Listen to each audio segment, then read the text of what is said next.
തിരഞ്ഞെടുപ്പ് ഡ്യൂട്ടിയിൽ കൃത്യവിലോപം വരുത്തിയ 4 ഉദ്യോഗസ്ഥരെ പോലീസ് അറസ്റ്റ് ചെയ്തു. ഡ്യൂട്ടിക്ക് എത്താതിരുന്ന തൊടുപുഴയിലെ ബാങ്ക് ജീവനക്കാരനായ ബെന്നി അഗസ്റ്റിൻ, ജില്ലാ എംപ്ലോയ്മെന്റ് ഓഫീസിലെ എലിസബത്ത് എന്നിവരെയാണ് അറസ്റ്റ് ചെയ്തത്. മുല്ലപ്പെരിയാർ പോലീസ് സ്റ്റേഷനിലെ സിവിൽ പോലീസ് ഓഫീസർ തമ്പിരാജിനെ സസ്പെൻഡ് ചെയ്യുകയും ചെയ്തിട്ടുണ്ട്. ദേവികുളം സബ് കളക്ടർ ഡോക്ടർ രേണുരാജിന്റെ നിർദ്ദേശപ്രകാരമാണ് നടപടി. ഇരുവർക്കും മൂന്നാറിലായിരുന്നു ഡ്യൂട്ടി നിശ്ചയിച്ചിരുന്നത്. വ്യക്തമായ കാരണമില്ലാതെ ഹാജരാകാനിരുന്നതിനെ തുടർന്നായിരുന്നു അറസ്റ്റ്. തൊടുപുഴ പോലീസ് അറസ്റ്റ് ചെയ്ത് ഇരുവരെയും പിന്നീട് പോലീസ് തന്നെ ദേവികുളം RDOയ്ക്ക് മുന്നിൽ ഹാജരാക്കി. ഇവർക്ക് പകരം മറ്റു 2 പേരെ ഡ്യൂട്ടിക്ക് നിയോഗിക്കുകയും ചെയ്തിട്ടുണ്ട്. പീരുമേട് നിയോജക മണ്ഡലത്തിലെ വണ്ടിപ്പെരിയാർ പഞ്ചായത്ത് LP സ്കൂളിലായിരുന്നു തമ്പിരാജിന് ചുമതല നിശ്ചയിച്ചിരുന്നത്.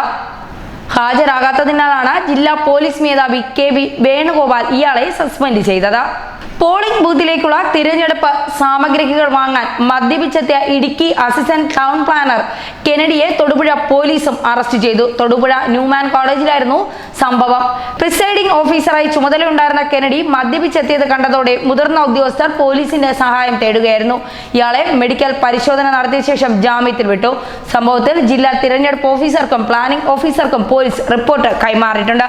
എന്തായാലും വലിയ രീതിയിൽ പഴുതടച്ച ഒരു വോട്ടവകാശം തന്നെയാണ് ഇത്തവണ രേഖപ്പെടുത്താൻ ഓരോരുത്തരും പോളിംഗ് സ്റ്റേഷനിലേക്ക് എത്തുന്നത്. അതുകൊണ്ട് തന്നെയാണ് ഉദ്യോഗസ്ഥർക്ക് ഇത്രത്തോളം കർശനമായ നടപടികളും കർശനമായ നിർദ്ദേശങ്ങളും നൽകിയിരിക്കുന്നത്. ദേവികുളം 158 നമ്പർ ബൂത്തിലെ 1ാം polling officer KV Gopi Mankulam ചിണക്കടംകുടിയിലേക്ക് പോളിംഗ് ഉദ്യോഗസ്ഥരുമായി പോകാനെത്തിയ ജീപ്പ് ഡ്രൈവർ ആനച്ചാൽ സ്വദേശി പ്രദീപ് എന്നിവരെയും മദ്യപിച്ചതിന് അറസ്റ്റ് ചെയ്തു.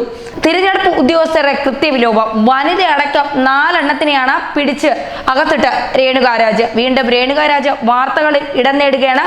ദേവികുളം സബ് കളക്ടറാണ് രേണുകാരാജ്. എന്തായാലും ഇത്തവണ വലിയ രീതിയിൽ പഴുതുകൾ അടച്ച് ഒരു കൃത്യവിലോപം നടത്തില്ല എന്ന കൃത്യമായ ഉറപ്പുകൾ വരുത്തിയതിനു ശേഷമാണ് ഓരോ ഉദ്യോഗസ്ഥരും തിരഞ്ഞെടുപ്പ് ഡ്യൂട്ടിക്കായി കയറുന്നത്. ന്യൂസ് ഡെസ്ക് മലയാളി വാർത്ത.